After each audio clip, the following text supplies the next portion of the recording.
우리 함께 하나님께 찬양드리며 나아가겠습니다.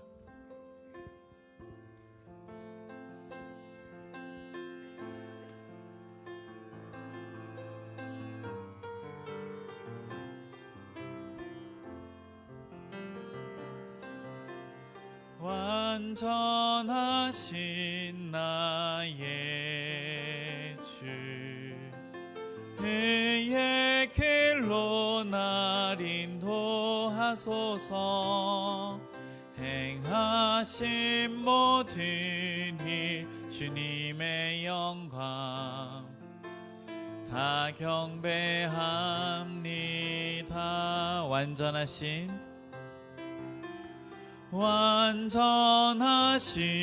나의 주, 그의 길로 날 인도하소서.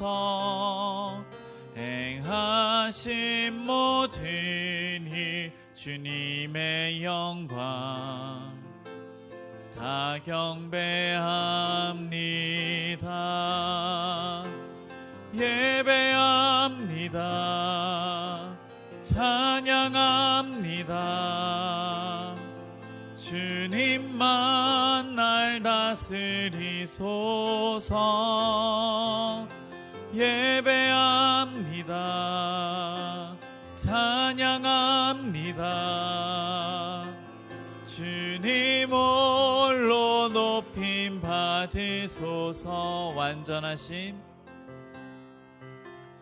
완전하신 나의 주, 그의 길로 날 인도하소서. 행하신 모든 일 주님의 영광 다 경배합니다. 예배합니다. 찬양합니다.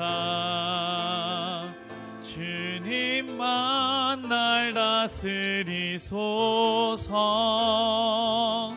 예배합니다. 찬양합니다. 주님 홀로 높임 받으소서. 예배합니다. 예배합니다. 찬양합니다. 주님만 날 다스리소서. 예배합니다. 찬양합니다. 주님 홀로 높임 받으소서.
만물의 주인이신 하나님, 사방으로 흩어졌던 이스라엘 백성들이 마치 자석에 끌리듯 하나님의 영광에 이끌려 아버지 집으로 돌아왔듯이 이 시간 명절을 맞이하여 고향 교회를 찾은 주의 백성들과 함께 한자리에 모여 예배를 드리게 하심을 진심으로 감사드립니다.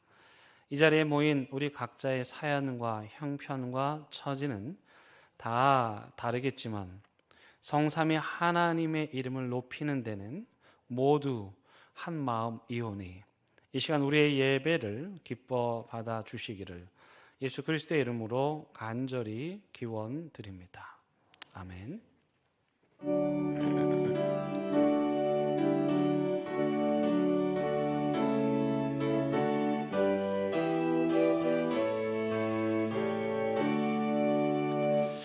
하늘에 가득 차 영광의 하나님, 온 땅에 충만한 존귀하신 하나님, 생명과 빛으로 지혜와 권능으로 언제나 우리를 지키시는 하나님,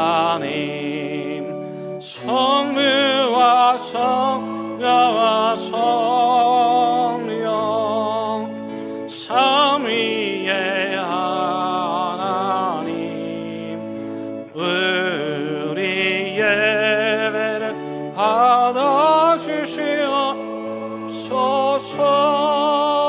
사랑이 넘친 자비하신 하나님, 은혜가 풍성한 구원의 하나님, 참회의 심령에 평안을 주시옵고 죄악과 허물 용서하여 주소서.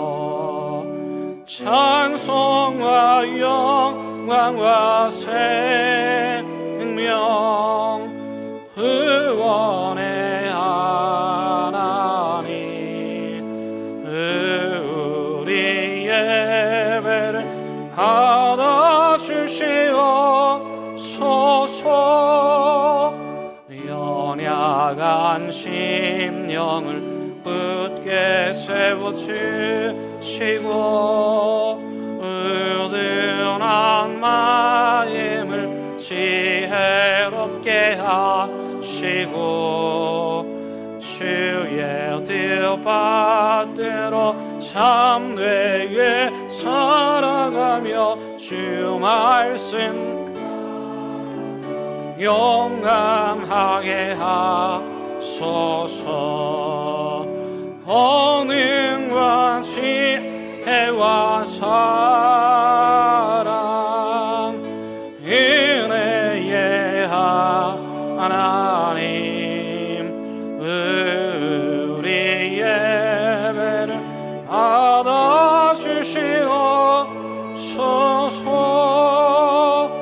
주 앞에 나올 때 우리 마음 기쁘고 그 말씀 힘되어 새 희망이 솟는다. 고난도 슬픔도 이기게 하시옵고 영원에 이대여 살아가게 하소서. 우리의 자랑과 기쁨 생명의 하나님, 우리 예배를 받아주시옵소서.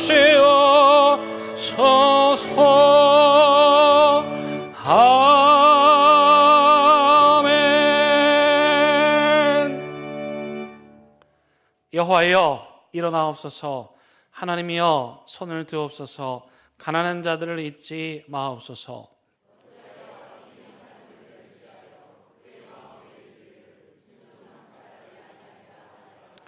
주께서는 보셨나이다. 주는 재앙과 원한을 감찰하시고 주의 손으로 갚으려 하시오니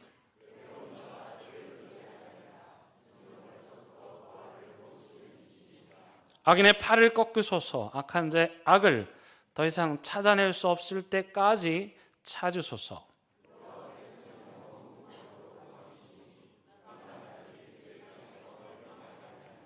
여호와의 주는 겸손한 자의 소원을 들으셨사오니 고아와 압제당하는 자를 위하여 심판하사 아멘. 나는 전능하신 아버지 하나님 천지의 창조주를 믿습니다. 나는 그 유일하신 아들 우리 주 예수 그리스도를 믿습니다. 그는 성령으로 잉태되어 동정녀 마리아에게서 나시고 본디오 빌라도에게 고난을 받아 십자가에 못 박혀 죽으시고 장사된 지 사흘 만에 죽은 자 가운데서 다시 살아나셨으며 하늘에 오르시어 전능하신 아버지 하나님 우편에 앉아 계시다가 거기로부터 살아있는 자와 죽은 자를 심판하러 오십니다.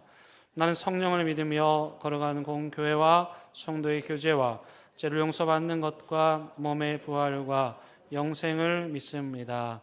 아멘. 시간 자리에 앉으셔서 하나님과 여러분만이 아는 은밀한 죄악을 침묵 가운데 고백하는 시간 갖습니다.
여기 참여하는 자들을 향한 하나님의 위로와 용서의 말씀이 있습니다.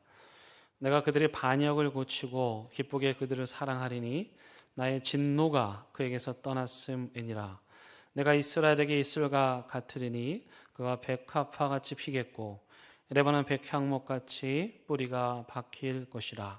그의 가지는 퍼지며 그의 아름다움은 감람나무와 같고 그의 향기는 레바논 백향목 같으리니 그 그늘 아래 거주하는 자가 다 돌아올지라. 아멘.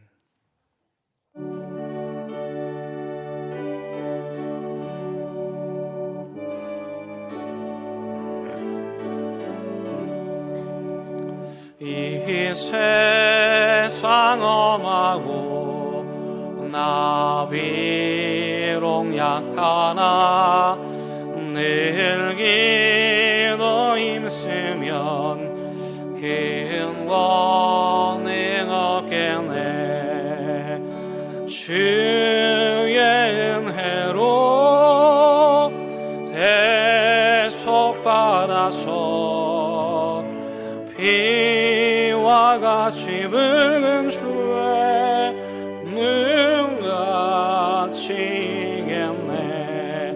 주님의 권능은 한없이 크오니 돌같은 나의 마음 곧 녹여주소서.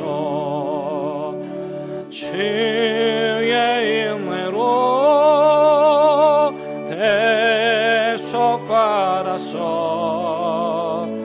비와 같이 붉은 주의 눈같이 이겠네.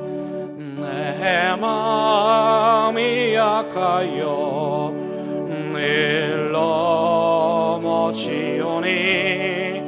주 예수 임주사 굳세게 하소서. 주의 은혜로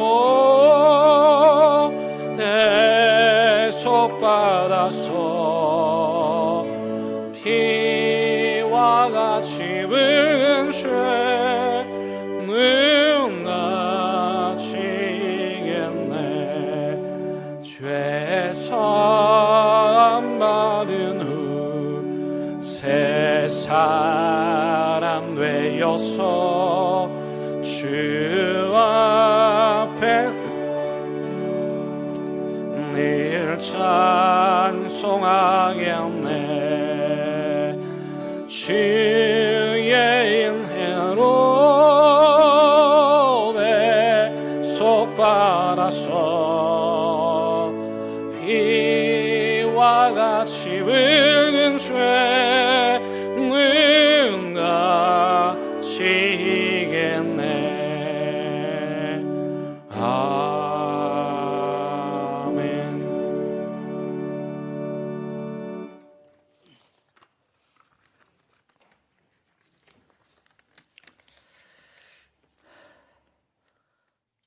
태초에 천지를 창조하시고 높은 하늘 위에 계신 아버지, 거룩하신 하나님 이름을 찬양합니다. 영광 받으소서. 지난 시간 우리에게 주셨던 말씀, 나사렛 예수의 이름으로를 한 주간 동안 얼마나 의지하고 또 실천하였는지요. 되돌아보며 오늘 주실 뜻하시는 말씀을 우리가 어떻게 해야 할지를 알게 하소서. 지금 우리는 자신의 떳떳함과 오만함, 무지함, 무결함, 거만으로 과부와 고와 약자를 정죄하며 십자가를 지게 하신 아버지의 그 사랑을 욕되게 하고 있지는 않습니까? 저희들의 이런 죄악된 마음을 아버지 앞에 내려놓고 감히 용서를 구합니다. 용서하여 주소서. 지금보다 더 훨씬 어두운 전망으로 사는 것 자체가 힘들고 어렵고 헛되지만 우리는 예수의 소망과 꿈을 꾸며 가슴 벅찬 한 해를 성령과 함께 설계하며 내딛는 당당한 첫걸음이 보다 가볍고 활기차게 하여 주소서. 범사에 감사하며 항상 기뻐하며 언제나 기도하고 말씀 부지런히 읽어 깨달음으로 무장하여 먼저 그 나라와 그 의를 구하고, 즉 우리의 인생을 아버지께 전적으로 맡기고 명하신 모든 것을 지켜 행하는 증인 되게 하소서. 또한 직분의 우상은 깨뜨시고 교회의 모든 일은 아버지께서 맡아 주관하심을 알게 하소서. 수가성 여인의 예수님에 대한 시각과 태도가 한 남자에서 유대인, 랍비, 선지자, 결국은 메시아로 변화되었듯이 저희들, 즉 어린아이, 중고등학생, 젊은 청년, 그리고 모든 이들이 성령의 인도하심에 따라 자신의 달란트와 단계에 맞추어 차근차근 성장하면서 소명을 찾게 하시고 또한 그 소명 따라 살게 하소서. 곧 있을 청소년 청년 연합수련을 내서 성령이 역사하셔서 부모의 뜻, 목회자의 뜻, 교사의 뜻 또는 자신의 뜻보다 아버지 하나님이 우리 아이들에게 무엇을 원하시는지 깨닫는 기회의 시간이 되게 하소서. 요셉의 꿈을 꿀 수 있게 하소서. 사무엘의 기도를 하게 하소서. 솔로몬의 듣는 마음을 갖는 기회를 주소서. 그리고 다니엘의 뜻을 정할 수 있는 시간이 되게 하소서. 각국에 파송된 선교사들에게 함께 하셔서 힘든 가운데서 맡은 사명 잘 감당할 수 있게 하시고 모든 환경이 형통하게 하소서. 전쟁의 소문이 여기저기에서 들립니다. 때를 세상을 잘 분별하는 능력을 주시고 온누리에 주님이 주시는 평화가 임하기를 원합니다.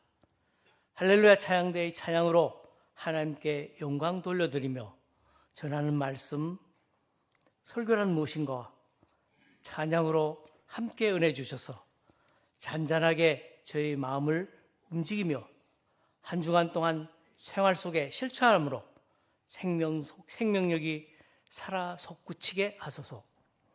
설 연휴의 끝자락에서 온 가족, 친지, 이웃 모든 일과 함께 즐겁고 귀한 만남의 시간을 가지며 모든 길을 지켜주셔서 무사하고 평안하게 하소서.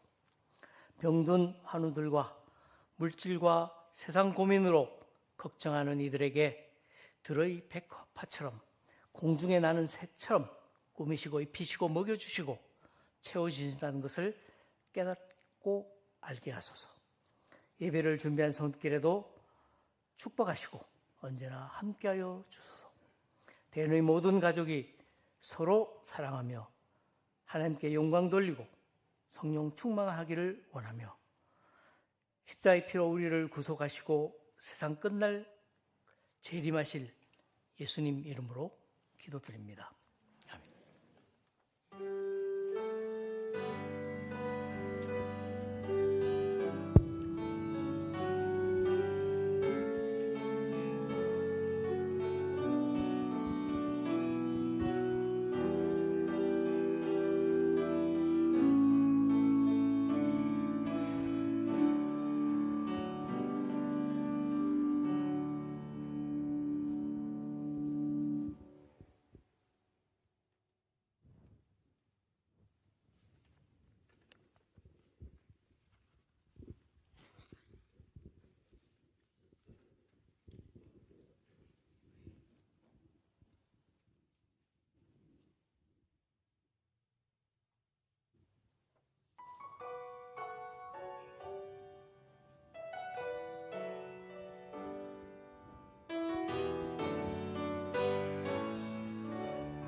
하나 작은 재주 가지고 하나 작은 지혜 가지고 세상 소망을 꿈꾸었던 나 이젠 하늘 문 보네.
우리에게 주시는 하나님의 말씀은 사도행전 3장 11절에서 15절의 말씀입니다. 하나님의 말씀을 봉독하겠습니다. 하나님의 말씀을 경청하시기 바랍니다. 나은 사람이 베드로와 요한을 붙잡으니 모든 백성이 크게 놀라며 달려나아가 솔로몬의 행각이라 불리우는 행각에 모이거늘 베드로가 이것을 보고 백성에게 말하되 이스라엘 사람들아 이 일을 왜 놀랍게 여기느냐 우리 개인의 권능과 경건으로 이 사람을 걷게 한 것처럼 왜 우리를 주목하느냐 아브라함과 이삭과 야곱의 하나님 곧 우리 조상의 하나님이 그의 종 예수를 영화롭게 하셨느니라 너희가 그를 넘겨주고 빌라도가 놓아주기로 결의한 것을 너희가 그 앞에서 거부하였으니 너희가 거룩하고 의로운 일을 거부하고 도리어 살인한 사람을 놓아주기를 구하여 생명의 주를 죽였도다. 그러나 하나님이 죽은 자 가운데서 그를 살리셨으니 우리가 이 일의 증인이라. 아멘. 하나님의 말씀입니다. 아멘.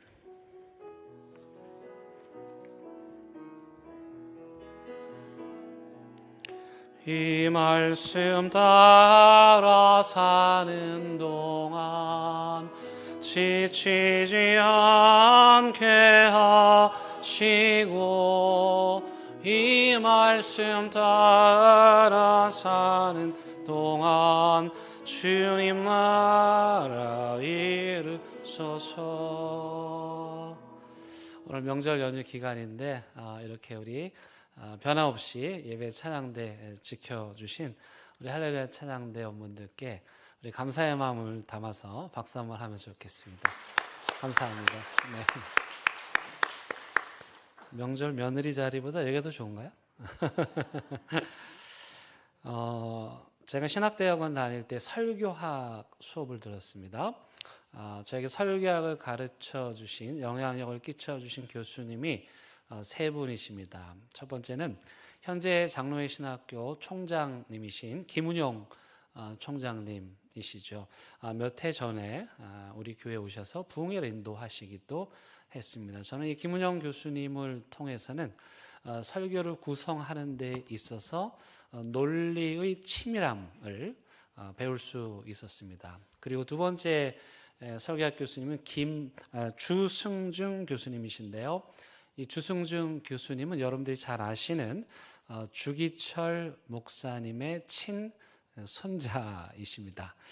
그러니 더더욱이나 깊은 감명을 받았는데 제가 주승중 교수님을 통해서 배운 건 뭐냐면 설교자가 설교를 통해서 성도들을, 회중들을 어떻게 사랑할 수 있는지에 대해서 배웠습니다.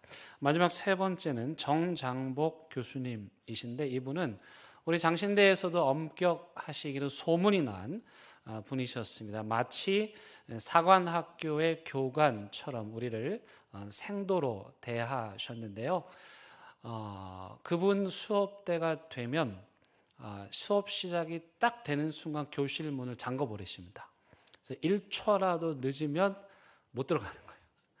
그래서 게으른 학생들도 그날은 부지런을 떨면서 지각하지 않기 위해서 일찍 서두르기도 합니다. 또 수업 시간에는 좌우를 돌아볼 수도 없어요. 딱 고정된 몸으로 교수님만 바라봐야 돼요. 행여 졸거나 눈을 감으면 너! 제가 그런 건 아니고요. 네. 교수님 일어나! 그래가지고 제가 그때 나이가 30이 넘은 그런 학생들인데도 불구하고 진짜로 이렇게 세워서 교실 뒤로 보냈어요. 손을 들지는 않았지만 그 나이 뒤에 나가 서 있는 게 얼마나 창피하고 수치스러운 일인지 몰랐어요. 앞에서 이제 설교 실습을 합니다. 설교 실습을 하는데 예를 들면 넥타이가 삐뚤어졌다. 시작도 시키지 않아요. 너 넥타이 다시 하고 와. 설교하다가 이렇게 손을 이렇게 필요 없는데 막 움직이면 손을 탁 때리시면서 손 똑바로 해 이야기하시고 그리고 이제 원고를 보려면 막 고개를 이렇게 숙이잖아요. 그러면 너 지금 뭐 닭 모이 먹냐 막 이러시면서 원고 외우라고 그렇게 아주 호되게 모든 사람들 보는 자리에서 호통을 치시고요. 그래서 에피소드가 이 장신대 전설 같은 이야기가 하나가 있는데, 제 윗기수의 한 선배님이 이제 실습을 하는 거예요. 설교 실습을 하기 위해서 앞에서 하는데, 여러분 얼마나 떨립니까? 그냥도 떨리는데 학생들과 교수님이 나를 평가하는 자리니까 얼마나 떨리겠어요? 그래서 그분이 아마 좀 많이 버벅거리셨나 봐요. 그래도 이 교수님 화가 머리끝까지 나셔가지고 앞으로 뚜벅뚜벅 걸어가시는 거예요. 그 학생이 서 있는 자리까지 가는 거예요. 심장이 아마 오그라들었겠죠? 그러더니 지갑에서 10,000원짜리 하나를 탁 꺼내시면서, 너는 목사하지 말고 이거 가지고 나가서 장사해서 돈이나 벌어.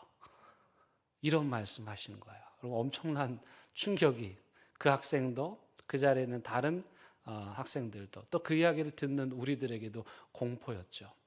저도 그 수업을 들어야 되는데 저렇게 되면 어떻게 하나, 그럴 정도로 엄격하게 하셨어요. 그때는 이해되지 않았는데 지금 돌아보니 왜 그러셨는지를 알겠어요. 설교자가 얼마나 자기 자신을 잘 다스려야 하는지, 안으로 밖으로 얼마나 철저해야 하는지를 말씀하시기 위함이었던 거죠. 그분이 매 수업마다 귀에 못이 박히도록 하신 말씀이 있었으니 그 말씀이 바로 성언 운반 일념이었습니다. 한자인데 거룩할 성의 말씀언이죠. 거룩한 하나님의 말씀을 운반한다. 영어로 deliver이죠. 운반하는 소명. 오직 여기에 한 마음을 품으라는 거예요. 그래서 설교자란, 목회자란 하나님께서 주신 그 거룩한 말씀을 회중들에게 잘 전하는 그 일에 일관된 마음을 품어야 된다. 이걸 정말 귀에 못이 박히도록 말씀을 하셔서 아직도 또렷하게 기억을 하고 있습니다. 왜 그러셨을까? 우리 개신교는 중세 카톨릭으로부터 떨어져서 나왔죠. 종교 개혁을 통해서 태어났습니다. 그래서 우리 개신교와 중세 카톨릭의 가장 큰 차이점을 꼽으라면 그건 바로 설교입니다. 스위스 제네바에 가면 깔뱅, 우리 장로교의 선조이죠. 장로교의 선조인 깔뱅이 설교한 그 설교단이 있습니다. 사진에 보시는 저 장면인데요. 높은 곳에 위치해 있죠. 모든 회중들이 볼 수 있도록 저 자리에 서서 깔뱅이 설교를 했던 거예요. 그래서 여러분, 개신교와 카톨릭의 차이가 뭐냐? 옷의 차이냐? 뭐의 차이냐? 가장 근본적인 건 뭐냐면 설교의 차이입니다. 카톨릭은 미사 전체에서 전통을 중시합니다. 설교가 있지만 그렇게 중요하게 여기지 않습니다. 그러나 개신교는 설교가, 하나님의 말씀을 전하는 이 설교가 예배의 중심에 있는 것입니다. 그런 맥락에서 설교를 하는 설교자들뿐만 아니라 그 설교를 듣는 회중들도 설교가 무엇인가를 아는 것은 매우 중요합니다. 여러분, 그렇다면 설교가 무엇일까요? 저도 설교자로서 20년 넘게 설교를 했지만 이 물음에 이게 대답하기가 참 쉽지가 않습니다. 뭐라고 정의를 해야 되나?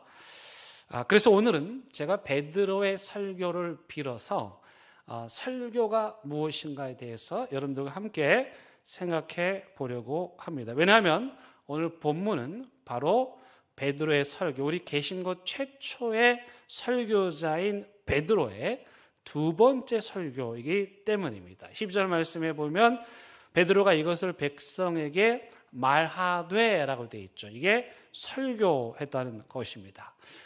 베드로가 이 설교를 하게 된 배경은 있죠. 지난주에 말씀드렸던 것처럼 성전 앞에서 사람들의 도움을 구해야 살 수 있었던 지체 장애인이 예수 그리스도의 이름으로 일어났죠.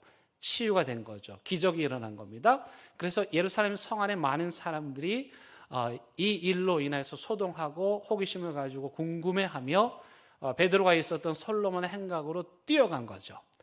그러니까 지금 베드로의 설교의 회중은 예루살렘에서 놀라서 뛰어온 이스라엘 사람들이었고 베드로의 설교 강단은 솔로몬 행각이었습니다. 이곳에서 베드로가 설교를 하고 있는데 이 베드로의 설교를 통해서 오늘 설교가 무엇인지에 대하여 네 가지로 생각해 보려고 합니다. 첫 번째로 설교란, 그때 거기에서 일어난 사건이 오늘 과연 우리에게 무슨 의미를 가지는가를 알려주는 것입니다. 그때 거기에서 일어났다는 말은 무슨 말입니까? 과거죠. 여러분, 우리가 읽고 있는 성경은, 신약 성경은 2000년 전의 글입니다. 구약 성경은 그보다 더 먼 3500년 전의 이야기죠. 그래서 설교란 3500년 전에 그때 거기에서 일어났던 그 사건이 오늘을 살아가는 우리 그리스도인들에게 어떤 의미가 있는가를 밝히는 것, 말하는 것, 다시 말하면 해석하는 것이 설교입니다. 그런 의미에서 설교에서는 이 해석은 필수 불가결한 것입니다. 베드로가 지금 그 일을 하고 있습니다. 많은 사람들이 몰려왔죠. 아니, 어떻게 저 사람이 일어났습니까? 어떻게 이 일이 일어난 겁니까? 이 기적이 도대체 뭡니까? 달려온 사람들에게 베드로는 과거에 일어난 그 사건이 오늘 그 공동체에게 어떤 의미를 가져다 주었는지를 설명하고 있습니다. 여러분, 사람들의 관심은 무엇이었습니까? 안진뱅이가 일어난 것이었죠. 놀라운 일이죠. 기적이죠. 아마도 저도 그 자리에 있었다면 그 사안 하나만으로도 혹했을 것입니다. 그런데 성경은 그 사람이 장애인이었던 자가 일어났다는 사건, 기적 자체가 중요한 것이 아니고 하나님께서는 그 모든 기적을 통해서 하나님의 뜻을 드러내신다는 사실이 중요합니다. 그래서 사람들은 그 장애인이 일어난 거에 관심을 가졌지만 베드로는 바로 그 사건을 통해서 하나님께서 그들에게 무엇을 말씀하시고자 함인지를 해석하여 주고 있습니다.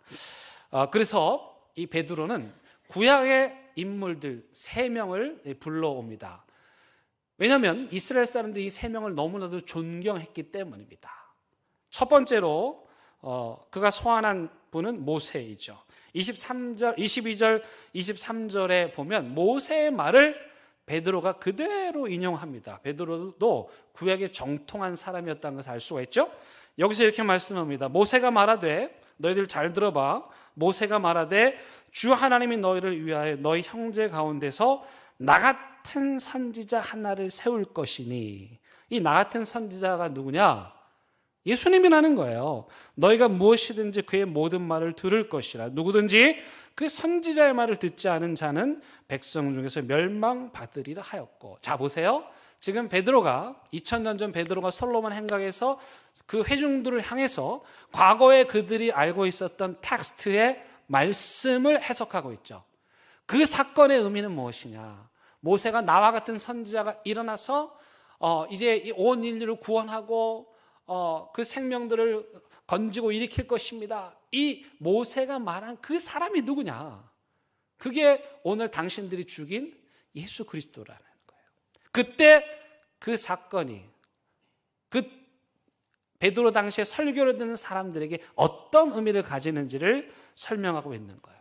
24절에서는 사무엘을 소환합니다. 사무엘과 다른 많은 선지자들도 이 모세와 같이 그렇게 예언했다는 것입니다. 그리고 25절에서는 아브라함, 이스라엘 백성들이 존경에 맞지 아니하는 아브라함을 소환하여서 이 아브라함이 어떻게 말했냐, 잘 들어봐라, 너희도 알고 있지 하면서 구약의 말씀을 읽습니다. 25절, 너희는 선지자들의 자손이었던 하나님이 너희 조상과 더불어 세우신 언약의 자손이라. 아브라함에게 이르시기를 땅의 모든 족속이 너의 씨로 말미암아. 그 너의 씨가 누구겠습니까? 예수 그리스도죠. 예수 그리스도를 말미암아 복을 받으리라 하셨잖냐. 너도 이 말씀 알지? 읽고 또 읽었지? 근데 그 말씀에 의미하는 바가 뭐냐면 지금 너희들이 죽인 이 예수, 이 예수가 바로 모세가 예언하고 아브라함이 예언하고 사무엘이 예언했던 사람이야. 그렇게 설명을 하고 있는 거야. 그럼 하나님께서 왜 그 많은 선지자들의 입을 통하여서 이 말씀을 하셨을까요? 그것은 21절에 나오는데요. 하나님이 영원전부터 거룩한 선지자들의 입을 통하여 말씀하신 바. 자, 선지자들 아까 말했죠? 모세, 아브라함, 사무엘, 그들을 통하여 말씀하신 바. 뭘 말씀했어요? 만물을 회복하시는 것. 하나님께서 그 많은 선지자들을 통해서 이스라엘 백성들에게 말씀하신 이유는 뭐냐? 그건 바로 이스라엘 공동체뿐만 아니라 이 세상 만물들이 다시 회복되기를 원하시는 그 하나님의 놀라운 구원의 비밀 사건을, 하나님의 꿈과 비전을 선지자들을 통해서 말씀하셨는데, 그 모세와 사무엘과 아브라함에게 말씀하셨던 그 예언이, 그 비전이 이루어졌습니까? 안 이루어졌습니까? 그들이 지금 눈으로 보는 것처럼 예수 그리스도의 부활로, 그리고 예수 그리스도의 부활 때는 잘 못 믿었는데 언제요? 안진뱅이가 일어나는 엄청난 기적을 통해서 그들은 하나님께서 선지자를 통해서 약속하셨던 그때 거기에서 일어난 그 사건이 오늘 그들에게 성취되었음을 베드로 설교자가 말씀하고 있는 거예요. 그래서 하나님의 궁극적 비전을 이스라엘 백성들한테 가르쳐 주시는 건데, 하나님의 궁극적인 비전은 뭐였습니까? 모든 만물이 회복하는 거예요. 그 모든 만물을 회복하신 하나님의 방법은 두 가지였으니, 첫 번째는 새로운 창조. 장애를 가진 사람을 하나님께서 처음 빚으셨던 것처럼 다시 새롭게 창조하시는 새 창조의 사역. 그 다음에 어떻게 해요? 그가 일어나서 베드로와 요한을 따르더라, 붙잡고 따르더라, 이것만 하면 추종하더라, 믿더라, 그런 뜻이니까. 그를 구원하시는 구원의 사역. 다시요, 하나님께서 이 모든 만물을, 이 세상 만물을 다시 회복하시는 궁극적인 그 목적을 이루기 위한 두 가지 방법은 망가진 우리를 새롭게 창조하시는 창조의 사역과 죽은 자를 다시 살리고 구원하시는 구원의 사역을 통해서 이루신다는 것을 오늘 말씀하고 있습니다. 회중들은 걷지 못하는 자가 일어난 것에 관심을 가졌지만, 그러나 베드로는 그들의 관심을 어디로 돌리냐면 그건 하나님의 만물을 회복하시는 사역의 시작에 불과한 거다. 그게 전부가 아니다. 그걸 통해서 하나님의 거대한 비전을 보아야 한다. 이 이야기를 하고 있는 거예요. 여러분, 제가 여기까지의 내용을 이해하기 쉽게 오늘 말씀 뒤에 나오는 말씀을 여러분들에게 정리해서 한번 읽어드리려고 그래요. 화면 한번 보시기 바랍니다. 제가 색으로 구분한 걸 좀 주목하시면서 보시면 좋을 것 같아요. 하나님이 영원 전부터 거룩한 선지자들의 입을 통하여 말씀하신 바, 언제까지요?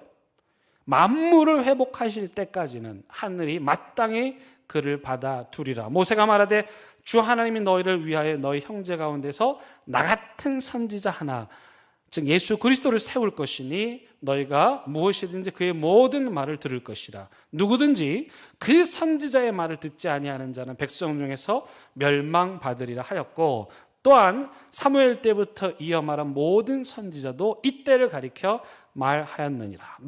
너희는 선지자들의 자손이요 또 하나님이 너희 조상과 더불어 세우신 언약의 자손이라. 그 다음에 누가 나오죠? 아브라함에게 이르시기를 땅의 모든 족속이 너의 씨로 말미암아 복을 받으리라 하셨으니, 하나님이 그 종을 세워 복 주시려고 너에게 먼저 보내사 너희로 하여금 돌이켜 각각 그 악함을 버리게 하셨느니라. 다시 말씀드리면 하나님의 원대한 비전은 지금 걷지 못하는 지체장애인 한 명 일어나는 것이 아니고, 그것을 시작으로 해서 망가진 이 세상 모든 만물들이 하나님이 약속하신 대로 새롭게 회복되는 것인데, 그 일을 누구와 함께 하겠다는 겁니까? 지금 새로운 공동체인 이스라엘 사람들과, 베드로의 설교를 듣고 있는 이 사람들과 함께 하겠다는 그 약속의 말씀을 베드로를 통해서 전해 주신 것입니다. 그런 의미에서 다시 말씀드리면, 설교란 그때 거기에서 일어난 그 사건이 오늘 나의 삶에 어떤 의미가 있는지를 찾고 해석하는 일이라고 할 수 있습니다. 두 번째, 설교란 사랑으로 진리를 말하는 것입니다. 오늘 베드로의 설교의 논조는 매우 강합니다. 이들의 죄를 낱낱이 지적합니다. 고발합니다. 그러면서 약간은 듣기에 거북스럽죠. 그러나 그 설교 중간중간에 베드로가 이 회중들을 얼마나 사랑하고 있는지를 느낄 수 있습니다. 예를 들면 호칭이 바뀝니다. 12절에서는 이스라엘 사람들아 라는 다소 거리감이 있는 표현을 사용했다면 17절에 와서는 형제들아 이렇게 말합니다. 그리고 그들이 분명 얼마 전까지만 해도 예수를 십자가에 못 박게 내어줬고 예수를 사형에 처하도록 한 자들인데 베드로가 뭐라고 말하냐면 너희들이 그렇게 한 거 맞긴 맞는데 내가 생각해 보니 너희들이 몰라서 그렇게 한 것 같아. 나는 그렇게 생각을 해. 이러면서 이 사람들을 달래고 있죠. 저는 여기서 설교자로서의 이 베드로가 지금 그 회중들을 얼마나 사랑하고 있는지를 느낄 수 있습니다. 근데 중요한 건 사랑으로 하긴 하되 뭘 말해야 돼요? 진리를 말해야 돼요. 그 진리는 무엇입니까? 그들이 예수를 십자가에 못 박게 내어 주었다는 것입니다. 따라서 세 번째 설교란 무엇이냐?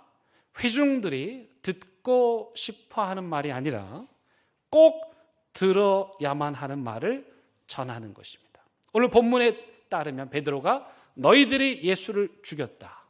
너희들이 십자가에 내주었다. 너희들이 예수를 못 박았다. 그러면 너희가 회개해야 된다. 여러분, 설교자의 유혹은 뭐냐면 회중들이 듣고 싶은 말을 하고 싶은 거예요. 여러분, 어느 누가 듣고 싶지 않은 말을 하고 싶겠습니까? 그러나 설교자는 회중이 듣고 싶은 말이 아니라 회중을 살리는 말을 해야 합니다. 이게 얼마나 괴로운 일인가. 여러분, 어린 아이들이 초콜릿과 사탕을 먹고 싶어 합니까? 아니면 건강식을 먹고 싶어 합니까? 그때 부모는 어떻게 돼요? 아이들이 먹고 싶은 대로 다 사탕 주고 초콜릿 줍니까? 먹고 싶은 게 아니라 꼭 먹어야 하는 음식을 줘야 되는 거죠. 근데 이게 얼마나 힘든 일이냐면 예레미야가 이렇게 고백을 합니다. 아까 그 엄격하셨던 정장복 교수님께서 이 말씀을 늘 하셨어요. 예레미야 20장 9절 설교자 예레미야가 설교할 때마다 사람들한테 욕을 먹고 비난을 당하고 돌팔매를 당하고 폭행까지 당하고 하니까 하나님 저 못하겠어요. 더 이상 이 회중에게는 설교 안 합니다. 그렇게 결심하고 있을 때 하나님께서 그를 내버려 두지 않는 거예요. 그래서 여러분 예레미야 20장 9절에 이렇게 말씀합니다. 예레미야의 말입니다. 내가 다시는 여호와를 선포하지 아니하며 그 이름으로 말하지 아니하리라 하면 나의 마음이 불붙는 것 같아서 골수에 사무치니 답답하여 견딜 수 없나이다. 나도 안 하고 싶은데 성도들이 듣기 싫은 얘기 안 하고 싶은데 하나님이 내 마음을 격동하셔서 그 말을 해야 하는 이 설교자의 고민과 갈등과 아픔과 고통을 엿볼 수 있습니다. 그런데 여러분, 그거 못지않게 더 고통스러운 게 있습니다. 문제는 뭐냐면 설교자 자신이 그 말씀을 잘 살고 있고 잘 실천하고 있다면 괜찮을 텐데 그렇지 않다는 겁니다. 여러분, 설교는 설교자가 자신이 실천한 것만 전하는 게 아닙니다. 만약에 그렇다면 이 세상에 설교할 사람은 없습니다. 누가 이 말씀을 다 실천해서 실천한 말을 할 수 있겠습니까? 그럼에도 불구하고 하나님께서는 나도 감당하기 버거운데, 나도 이거 할 수 없는데, 나도 지금 그것 때문에 힘든데 그 말씀 전하라 하시니 그게 고통스러운 것이죠. 그런 맥락에서 설교는 모범을 보인, 그걸 실천하고 사는 사람이 하는 게 아니라 똑같이 그 말씀대로 살기 위해 몸부림치면서 그 말씀이 여전히 거북스럽고 입으로 말하기에도 너무도 괴로운 그 말씀을 전하는 자인 것입니다. 다만 설교자는 나도 감당할 수 없는 그 말씀을 확신 있게 전하는데, 여기서 그 확신은 자기 자신에 대한 확신이 아니고 바로 하나님 말씀에 대한 확신입니다. 따라서 설교자는 나를 따라라가 아닙니다. 나를 닮으라가 아니고 누구를 따르라? 예수님을 따르라. 누구를 닮으라고요? 예수님을 닮으라. 그것을 깨닫도록 하는 것, 그게 설교인 것이죠. 베드로가 자기가 하는 모든 걸 다 실천하지는 못했지만 그는 그가 보고 들은 것을 담대하게 전하였습니다. 그래서 15절에 보면 아까 달래놓고 그럼에도 불구하고 명확하게 너희가 예수 그리스도를 죽였다. 그러니 19절에서 돌이켜 회개하고 새 사람이 되어라. 여러분, 이 이야기에서 사도행전 3장에 나오는 이야기에서 성전에서 다른 사람들의 도움을 구하며 주저앉아 있던 지체 장애인과 그가 일어난 것을 신기하게 여기서 찾아온 이스라엘 백성들과 누가 진짜 장애인입니까? 누가 진짜 안준뱅입니까? 아이러니하게도요, 40년을 성전 앞에서 주저앉아 있던 그는 예수 그리스도의 이름으로 일어났는데 그 회중들은 여전히 일어나지 못했어요. 그런 맥락에서 본다면 오히려 장애를 가졌던 그는 치유되었고 그를 위에서 아래를 내려다보고 있었던 이스라엘 백성들이 여전히 일어나지 못하고 주저앉아 있는 장애인들이라고 할 수가 있는 것이죠. 마지막 네 번째로 설교란 자신이 속한 공동체의 소명이 무엇인지를 끊임없이 알게 해 주는 것입니다. 공동체의 소명이 무엇인가? 여러분, 설교는 어느 특정 공동체에 주어지는 것입니다. 지금 제가 하고 있는 설교는 다른 교회로 가는 순간 원고가 바뀝니다. 지금 제가 매주 예배 설교하고 또 월요일날 방송되는 극동방송 설교하는데요. 사실은 주일 설교를 요약하는 것이니까 쉬울 것 같잖아요. 근데 극동방송 설교 원고를 쓰면 또 고민을 합니다. 왜입니까? 회중이 다르기 때문입니다. 그래서 꽤 오랜 시간을 또 원고를 달리하고 있습니다. 회중이 다르니까. 저는 지금 올 가을 우리나라에서 있는 세계 선교 대회, 로잔 선교 대회 본문인 사도행전, 그래서 이 세계 선교 대회에 함께하는 마음을 같이 하는 교회들이 그 사도행전을 공동 본문으로 설교하고 있습니다. 그래서 올해 제가 하는 모든 설교는 이미 다 본문이 나와 있고 그 마음을 같이 하는 교회들이 똑같은 본문을 사용합니다. 오늘 본문을 저뿐만이 아니라 여기에 참여하는 교회들이 이 본문을 가지고 설교합니다. 여러분, 그렇다면 질문입니다. 똑같은 본문으로 설교를 하니까 그 모든 교회의 설교가 똑같을까요? 어떻게 생각하세요? 강의를 하면 똑같을 수 있습니다. 그때 거기서 일어난 사건만 얘기하는 것이라면 똑같을 수 있는데 참 신기한 건요, 똑같은 본문으로 설교하는데 교회 목사님들 설교가 다 다르다는 거예요. 왜일까요? 답은 간단합니다. 회중이 다르기 때문입니다. 설교자는 그 하나님의 말씀을 회중이 어떻든 상관없이 전하는 게 아니고 그 회중을 향한 말씀을 전하는 거죠. 그렇기 때문에 회중이 바뀌면 설교도 달라지게 되어 있는 것입니다. 중요한 건 모든 교회 공동체마다 하나님께서 그 교회가 꼭 들어야 하는, 그 공동체가 깨달아야 하는 하나님의 말씀을 들려주신다는 것입니다. 오늘날 좋은 설교가 참 많이 있습니다. 여러분들이 조금만 관심을 기울이시면 얼마든지 다양한 채널을 통해서 좋은 설교를 들으실 수 있습니다. 여러분, 그렇게 하셔도 좋습니다. 그렇게 하기를 권합니다. 그런데 여러분, 좋은 설교란 어떤 설교일까? 그건 바로 우리 회중, 우리 공동체를 향한 말씀, 우리 공동체가 함께 공유할 수 있는 말씀인 것이죠.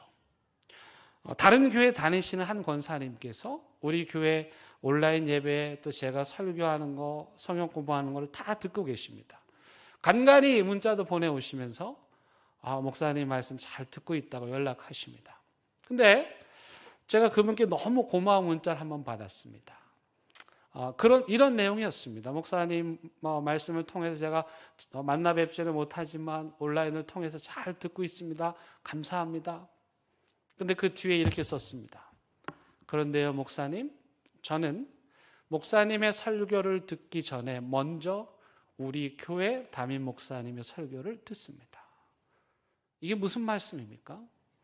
우리가 이 세상에 좋은 말씀들을 들어야 하지만 가장 먼저 들어야 하는 것은 우리 공동체, 우리 대연교회 공동체에 주시는 말씀이 무엇인가를 깨달아 아는 것이 중요하다는 뜻입니다. 베드로는 바로 솔로몬 행각에 모인 예수를 얼마 전까지만 해도 십자가에 못 박아 죽인 그들을 대상으로 해서 설교합니다. 세 가지 메시지일 것입니다. 이 장애인처럼 예수의 이름으로 너희들도 다시 일어나라. 그리고 25절 말씀에 나오는 것처럼 너희는 하나님의 언약 백성이니 언약 백성답게 살아라. 그리고 그들에게 주어진 거룩한 소명, 즉 모든 만물을 새롭게 하는 그 하나님의 거룩한 사명을 잘 감당해라 라는 말씀일 것입니다. 그래서 25절에서 이렇게 요약을 합니다. 베드로가 너희는 선지자들의 자손이여 또 하나님이 너희 조상과 더불어 세우신 언약의 자손이라. 아브라함에게 이르시기를 땅의 모든 족속이 너의 씨로 예수 그리스도로 말미암아 복을 받으리라 하셨으니. 자, 여기 너희는을 어떻게 바꾸면 좋을까요? 대연교회는 하나님의 선지자들의 자손이요 또 하나님이 너희 조상과 더불어 세우신 언약의 자손이라. 아브라함에게 이르시기를 땅의 모든 족속이 너의 씨로 너희가 믿는 예수 그리스도로 말미암아 복을 받으리라. 그래서 우리 대연교회 공동체는 하나님의 말씀을 통해서 우리 공동체를 향한 그 하나님의 비전과 계획을 끊임없이 깨닫고 그 정체성을 잃어버리지 않고 그 사명을 놓치지 않고 살아가야 하는 것입니다. 마지막으로 베드로의 이 설교를 통해서 우리는 설교자의 자세가 어떠해야 되는지를 알 수가 있습니다. 여러분 15절 말씀 보면 15절 말미 이렇게 말하죠. 우리가 이 일의 증인이라. 이게 설교자의 올바른 태도입니다. 무슨 말입니까? 사람들이 지금 베드로와 요한을 찾아왔죠. 베드로와 요한의 인기가 하늘을 찔렀어요. 왜? 세상에 장애인을 일으켰으니까요. 치유해 줬으니까요. 그때 이 베드로의 어깨가 올라가지 않겠습니까? 근데 그들은 그렇게 하지 않았어요. 내가 아니고 not I but Christ. 내가 아니고 나는 그저 증인일 뿐이고 이 기적을 일으킨 분은 누구다? 하나님이시다. 겸손한 마음으로 이야기를 하고 있는 것입니다. 그리고 이 말씀의 의미는 또 무슨 뜻이냐? 설교자가 겸손해 하지만 동시에 담대하게 나는 이 일을 분명히 보았습니다 라고 증거해야 한다는 뜻입니다. 여기 대연교회 설교 자리는 116년 동안 계속되어 왔습니다. 따라서 이 자리에 제가 아니라 다른 사람이 쓴다 할지라도 성숙한 공동체라면 그날 설교자를 통해서 주시는 하나님의 뜻, 우리 공동체를 향한 하나님의 뜻을 깨닫기 위해서 애쓰고 그 말씀을 존중하고 그 말씀의 잔치가 열어지고 그 말씀을 통해서 우리가 어떻게 공동체 안에서 열매를 맺을까? 어떻게 만물을 회복할 수 있을까를 함께하는 교회. 그렇게 매주일 말씀의 풍성한 축제와 잔치를 누리며 향유하고 증거하는 교회가 살아있는 교회, 말씀이 충만한 교회인 것입니다. 그런 맥락에서 우리 대연 교회는 하나님께서 설교자들을 통해서 주시는 그 하나님의 말씀을 향유하고 누리고, 비록 쓰디쓴 말씀이라 할지라도 소화시키고 숙성시켜 하나님의 뜻에서 한치도 멀어지지 아니하고 그 뜻을 따라가는 저와 여러분들 되기를 주님의 이름으로 간절히 부탁을 드립니다. 우리 함께 찬양하시겠습니다.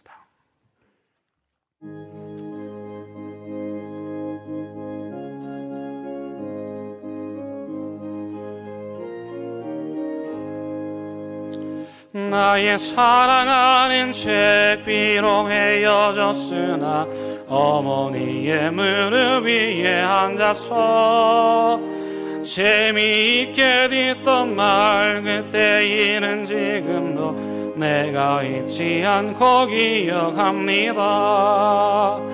귀하고 귀하다 우리 어머니가 들려주시던 재미있게 듣던 말 이 책 중에 있으니 이 성경 심히 사랑합니다.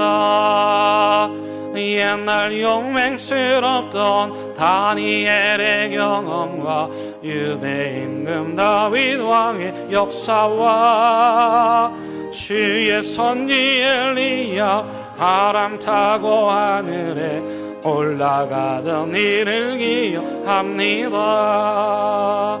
귀하고 귀하다 우리 어머니가 들려주시던 재미있게 듣던 말 이 책 중에 있으니 이 성경 심히 사랑합니다. 예수 세상 계실 때 많은 고난 당하고 십자가에 달려 죽임 당하니 어머니가 읽으며 눈물 많이 흘린 것 지금까지 내가 기합니다. 귀하고 귀하다 우리 어머니가 들려주시던 재미있게 듣던 말 이 책 중에 있으니 이 성경 심히 사랑합니다.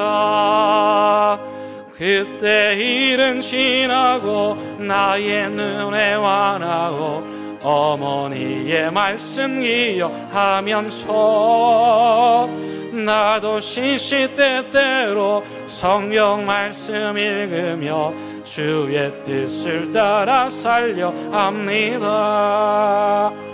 귀하고 귀하다 우리 어머니가 들려주시던 재미있게 듣던 말 이 책 중에 있으니 이 성경 심히 사랑합니다. 기도하시겠습니다. 하나님, 우리가 말씀에 무지했을 때 우리 어머니, 아버지, 할아버지, 할머니 통해서 이 귀한 말씀 듣게 하셨습니다. 주일학교 반사 선생님들을 통해서 이 말씀 듣게 하셨습니다. 부족하고 훈련받지 못했던 우리 전도사님들 통해서 하나님 말씀 듣게 하셨고 최종으로 부름받은 목회자를 통해서 하나님 말씀 듣게 하셨습니다. 그 말씀이 우리를 살리고 가정을 살리고 교회를 살리고 이 나라 이 민족 살리는 줄 믿습니다. 그 풍성한 말씀의 잔치가 대형교 모든 예배 때마다 날마다 나타나게 하여 주시옵소서. 예수님의 이름으로 기도드립니다. 아멘.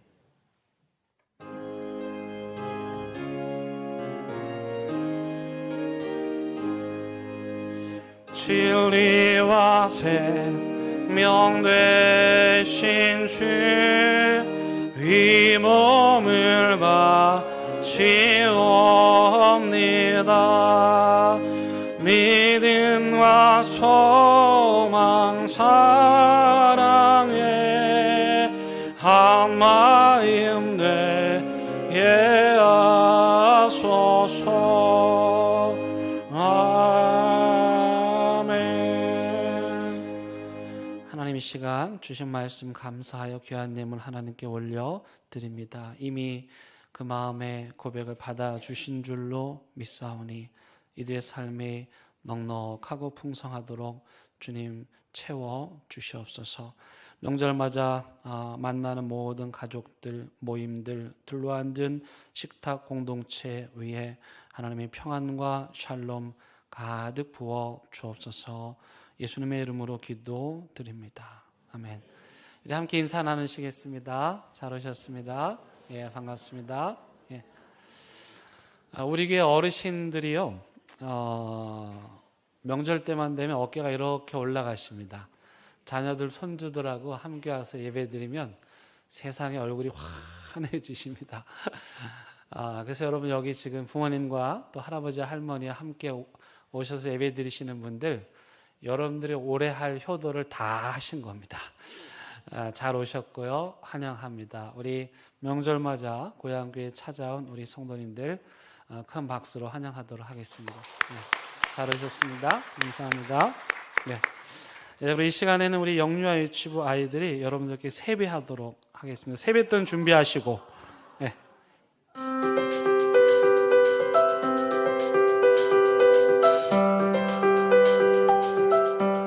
시작.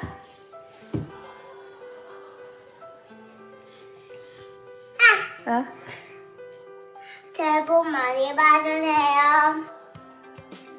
새해 복 많이 받으세요.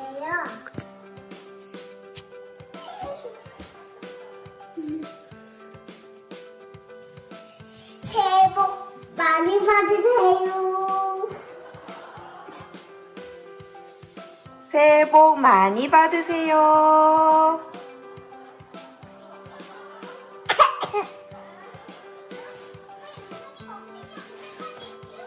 새해 복 많이 받으세요.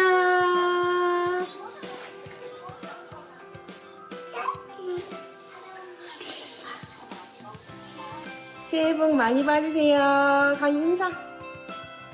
인사. 새해 복 많이 받으세요. 일어나야지. 새해 복 많이 받으세요.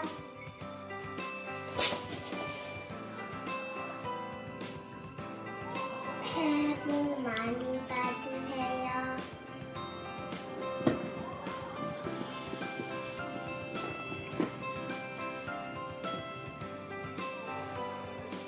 새해 복 많이 받으세요.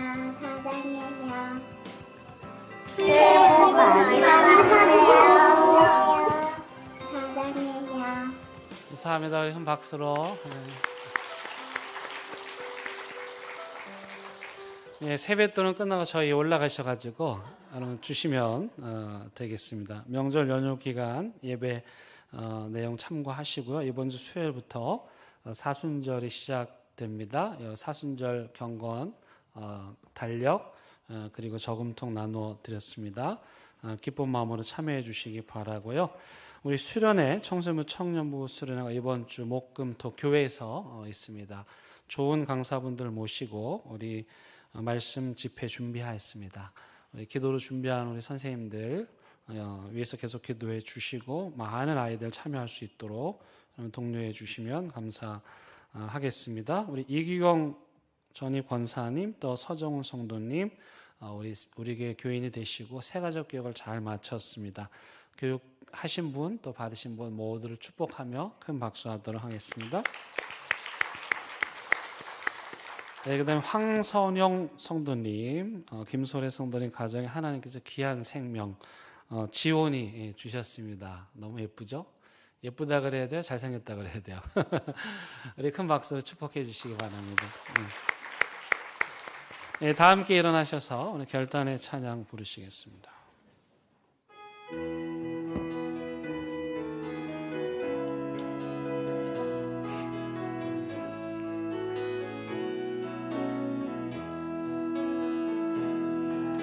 그 선하님의 고요히 감사하여 이 놀라운 평화를 누리며 나 그대들과 함께 걸어가네. 나 그대들과 희망을 여네. 지나간 아픔과 고통의 날이 무겁게 내 영혼 짓눌려도 주여 우리 외면치 마시고 약속된 의원을 이루소서. 이 선하님이 우리를 감싸시니 믿음으로 일어나릴 기대하네. 주 언제나 우리와 함께 계셔 하루 또 하루가 늘새. 우리 주님 예수 그리스도의 은혜와 하나님의 크신 사랑과 성령님의 인도하심이 그 옛날부터 오늘까지 하나님의 사람들을 통해서 전해주시는 그 귀한 말씀 붙잡고 우리의 삶이 말씀으로 충만하기를 다짐하고 또 다짐하는 사랑하는天께 모든 성도들 위해 이들의 가정과 일터와 사업장 위에 오늘 부모님 할머님 댁을 찾은 그 자녀들 위에 이 나라 이 민족 위에 이제부터 영원토록 함께 하시기를 간절히 축원합니다. 아멘.